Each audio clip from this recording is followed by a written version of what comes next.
오늘도 장인어른의 불같은 목소리가 들려옵니다. 누가 화장실 불 안 껐어? 라고 말이죠.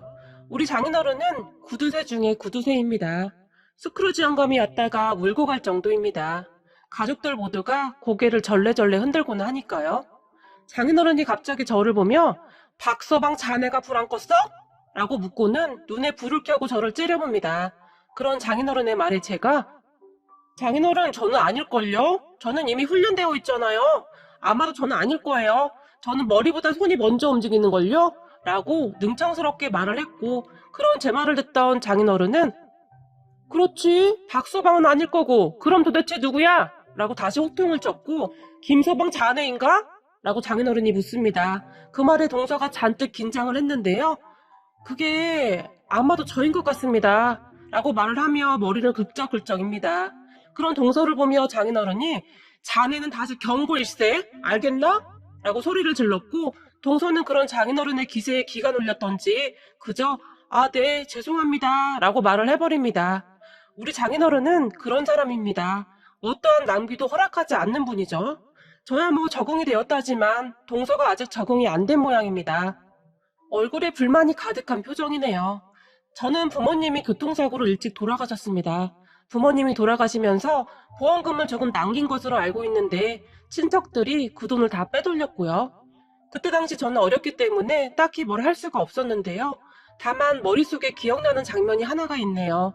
부모님이 돌아가시고 병원 장례식장에서 친가 가족들과 외가 가족들이 멱살을 잡고 싸움을 하던 장면이었어요. 우리 아들 보험금을 당신이 왜 가져간다는 거야? 라고 친할머니가 소리를 질렀고 그런 친할머니에게 외할아버지가 내 딸 보험금도 거기 있잖아. 어디서 말을 함부로 하는 거야? 라며 장례식장에 떠내려가라 소리를 질러댔거든요. 그렇게 몸싸움까지 났고 장례식장을 두 가족이 완전히 뒤집어 놓았어요. 어린 나이였지만 그저 대단하다는 생각밖에 들지 않았던 것 같네요. 결국 싸움에서 이긴 것인지 뭔지는 잘 모르겠지만 저는 큰아빠 집에서 살게 되었고 그곳에서 구박덩이로 살았어요. 하물며 큰엄마는 밥 먹는 것도 눈치를 줬는데요. 눈치도 없이 새끼를 꼬박꼬박 다 먹어 라는 말도 서슴지 않고 했거든요. 그리고 혹시 치킨이나 피자를 먹을 때면 저보고 방 밖으로 나오지 말라고 하고는 자기들끼리 먹었는데 그 냄새가 제 방으로 다 새어들어왔어요. 그 어린 나이에 얼마나 먹고 싶었겠습니까? 밥도 많이 먹지도 못하게 해서 항상 배가 고픈데 치킨 냄새가 새어들어오니 눈물이 나도록 먹고 싶더라고요. 그리고 뱃속이 아리도록 아팠어요. 배가 고파서 말이죠. 지금 생각해보면 참 인간 같지도 않았다는 생각이 드네요. 저도 지금은 자식 낳아서 키우고 있는데 그 조그만 아이한테 어쩌면 그렇게도 모질게 할 수가 있었을까요? 그리고 제가 고3 때였을 거예요. 큰아빠에게 선생님이 대학 이야기를 꺼내는데요. 라고 계속 눈치를 보다가 정말 어렵게 말을 꺼냈는데요. 큰아빠가 그런 제 말을 듣다가는 대학은 뭔 대학이야? 대학은 가서 뭐하게? 돈이나 벌어 이놈아! 라고 말을 하며 비웃었어요. 그렇게 저는 고등학교를 졸업하고 큰 댁을 나와서 공사장을 맴돌면서 살았어요. 차라리 그게 마음이 더 편했던 것 같아요. 몸이 힘들긴 했지만 적어도 먹는 것은 마음껏 먹었으니까요. 그러다가 우연찮게 장인어른을 만나게 된 것입니다. 공사판에서 일을 하다가 사람들과 같이 짜장면을 시켰는데요. 그때 그곳으로 짜장면 배달을 온 사람이 장인어른이었어요. 배달을 온 장인어른은 배달통에서 짜장면을 내려놓으며 저를 유심히 봤어요. 그리고는 자네는 나이가 몇 살인가? 라고 저에게 물었어요. 이제 20살입니다. 라고 말을 하던 저에게 장인어른이 자네 우리 집에서 배달 한번 해볼 생각 없나? 배달하던 놈이 갑자기 안 나와서 큰일이네. 라고 말을 했지만 제가 별 관심을 보이지 않자 우리 집에 오면 숙박이 가능한데? 라는 제안을 했어요. 그 제안에 귀가 솔깃해져서 다음날부터 장인어른의 짜장면 가게에서 일을 하게 되었어요.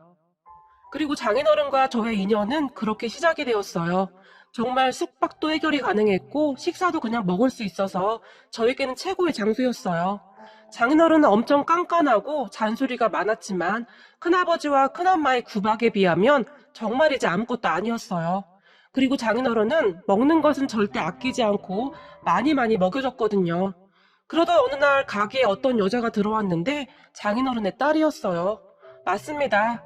그 사람이 지금의 제 와이프입니다. 제가 한눈에 보고 반해버린 여자고 말이죠.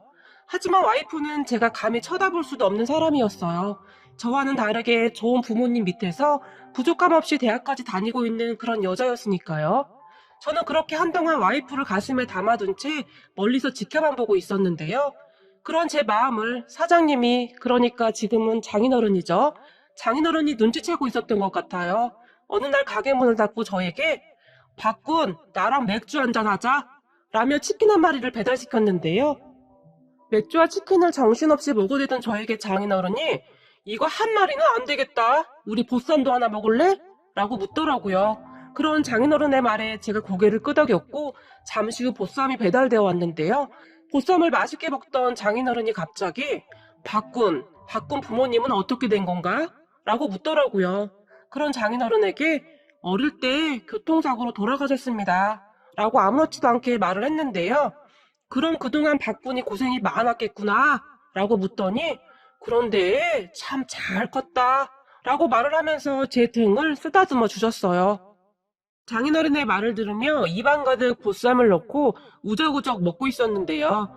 제 눈에서 갑자기 눈물이 뚝뚝뚝 떨어지기 시작했어요. 그동안의 서러움이 복받쳤던 것 같아요.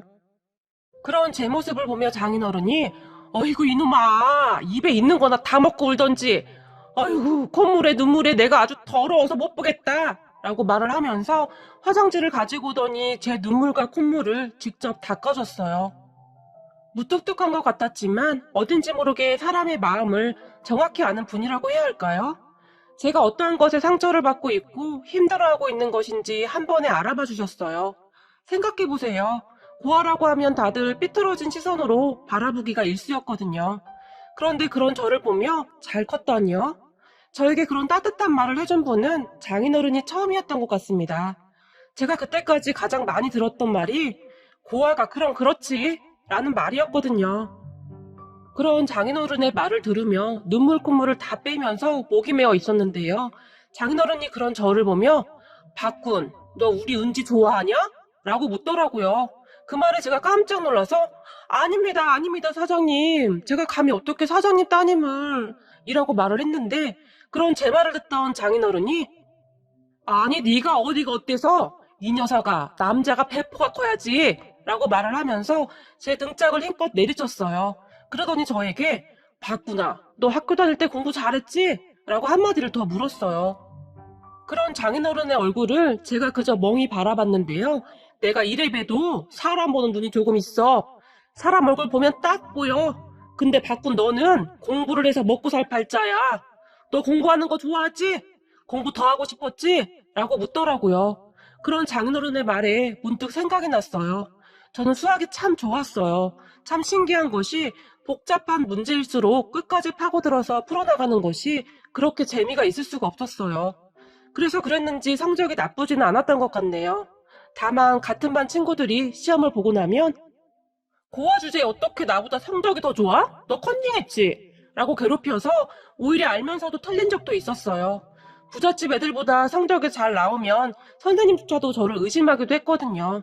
그리고 집에서 공부를 하기 위해 불을 켜놓고 있으면 큰엄마가 너 가르칠 돈 없다? 공부는 무슨 공부야? 잠이나 자! 전기세 아까우니까! 라는 말을 항상 했기 때문에 저는 공부를 해야 한다는 생각을 못했어요.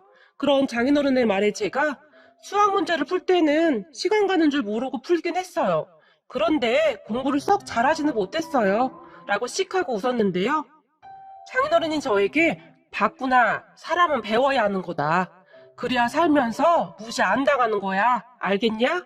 앞으로 배달일 줄여줄 테니까 학원 다녀라.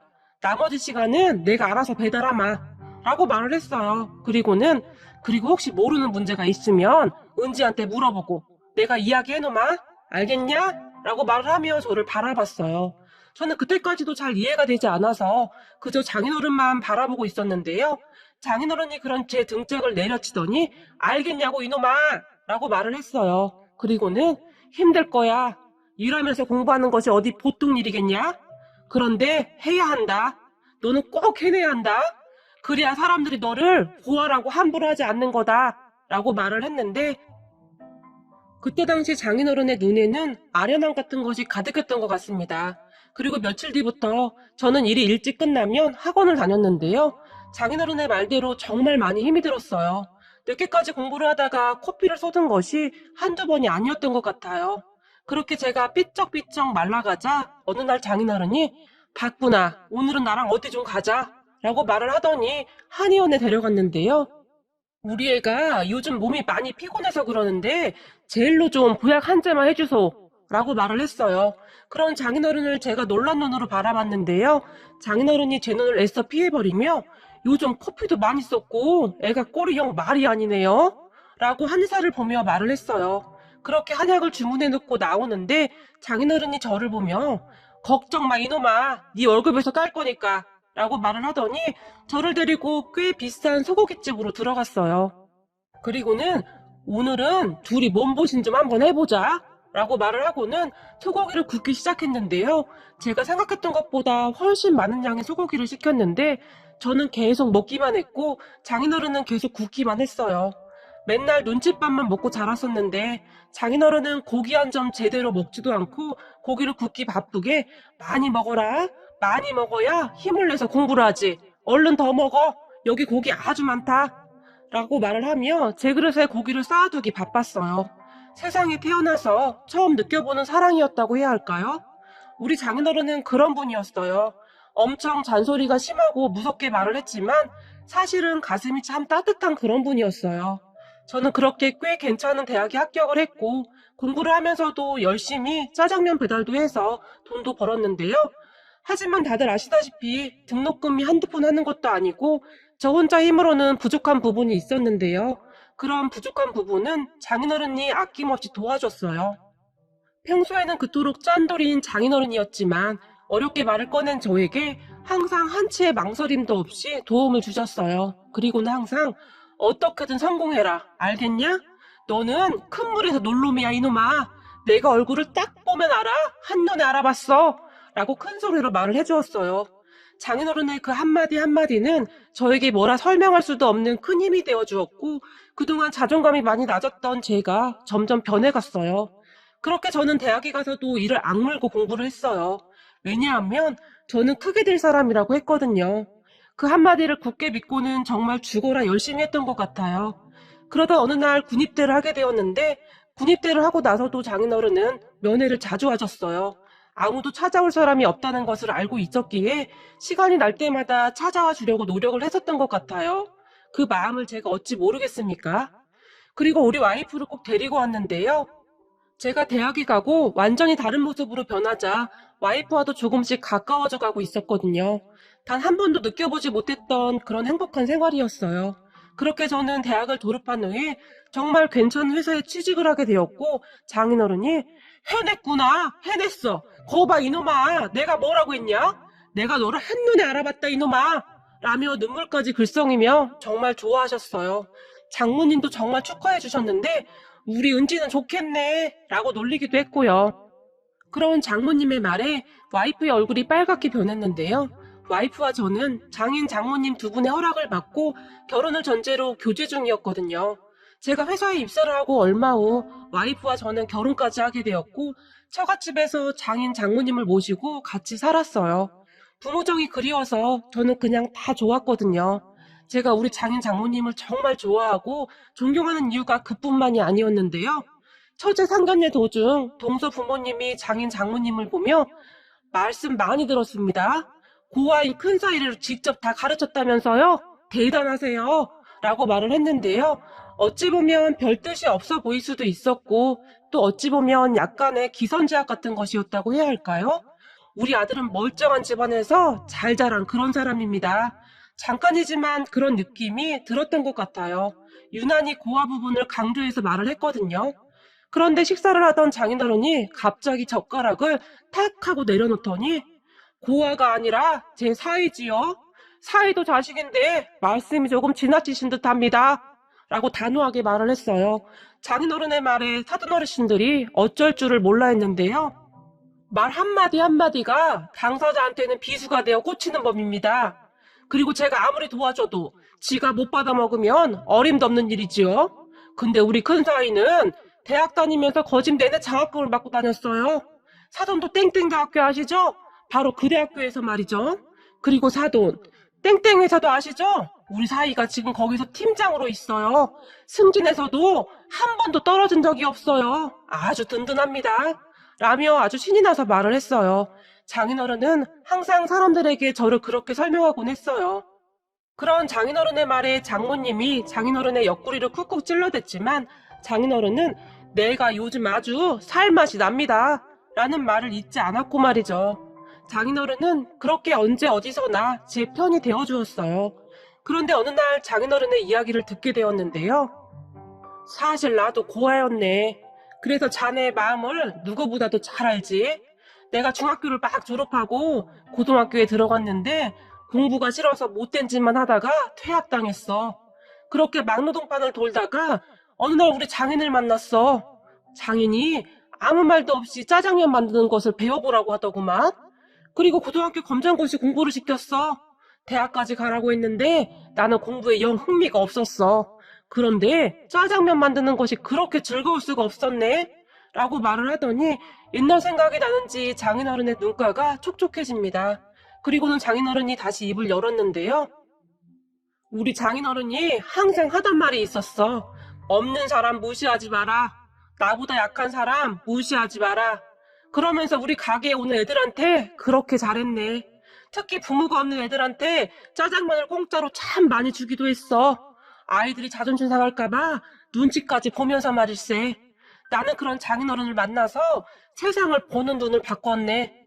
그때 당시 우리 장인어른이 짜장면을 공짜로 많이 준다는 소문이 났었는데 한 번은 가게에 어떤 꼬마가 들어왔었네. 한 7살쯤 되어 보였나? 나는 장인어른이 시키는 대로 짜장면을 만들어서 아이에게 가져다 줬네. 딱 봐도 옷을 허름하게 입은 아이였어. 돈을 낼 수가 없는 아이였지. 그런데 아이가 짜장면을 딱 반절만 먹고는 더 먹지를 않는 거야. 그렇게 눈치만 계속 보고 있는데 그 모습을 가만히 지켜보던 우리 장인어른이 왜 더 안 먹어? 얼른 다 먹어. 아저씨가 포장 하나 더 해줄 테니까. 라고 말을 하더구만. 그러더니 나보고 한 그릇 더 포장을 해주라고 하더구만. 알고 보니 항상 같이 오던 할머니가 몸이 안 좋아서 같이 못 왔던 모양이야. 그래서 딱 반절만 먹고 반절은 할머니에게 가져다 주려고 했었던 것이지. 그리고 우리 장인어른은 그런 아이의 마음을 정확하게 이해하고 있었던 것이지. 그리고 나는 그때 다짐했었네. 장인어른 같은 사람이 되어야겠구나 하고 말일세. 라고 말을 했는데요. 그런 장인어른의 이야기를 듣다 보니 실제로 장인어른은 정말 좋은 일을 참 많이 하고 있었어요. 주기적으로 고아원에 방문해서 짜장면을 만들어서 먹이기도 했고 여기저기 후원도 참 많이 했습니다. 하지만 단 한 번도 아까워하지 않았어요. 항상 얼굴에 미소가 가득했거든요. 그리고 저도 그런 장인어른을 따라 배워가고 있었습니다. 그런데 얼마 전에 장인어른 가게에서 일을 도와주고 있었는데요. 주말에 일손이 부족하면 제가 가게 일을 도와주고 있거든요. 바삐 일을 하고 있었는데 낯익은 남자 한 명이 들어왔어요. 그래서 자세히 보니 큰아버지였어요. 근처에 볼 일이 있어서 지나가다가 들어왔다고 하는데 저를 보던 큰아버지 표정은 뭐라고 설명할 수가 없었는데요. 너 짜장면집 종업원 됐냐? 그래도 네 주제에 출세했다. 라고 얼굴에 비웃음이 가득한지 물었는데요.